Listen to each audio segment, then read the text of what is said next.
चिता लगी अमावास्या उपलक्षे शोभा दीदी एवं तांकर झील शुभलक्ष्मी पोखरी रे चितौ पिठा पकाउछन्ति। गेंडा साप किछि कामुड़िब नहीं।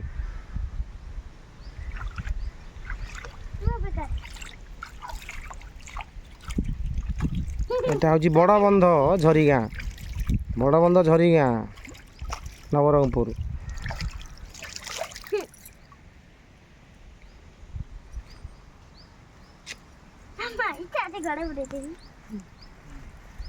हाय कर दिया।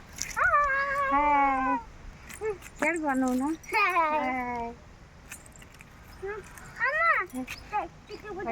चैनल को सब्सक्राइब करियो, लाइक करियो, कमेंट करियो, कमेंट करियो, शेयर करियो। आपण मन को अनुरोध कृष्णा म्यूजिक जगतसिंहपुर को लाइक करंतु, कमेंट करंतु एवं सब्सक्राइब करंतु। मते सहाय्य करंतु, आगो को बढ़िबारे सहायता प्रदान करंतु। जय जगन्नाथ।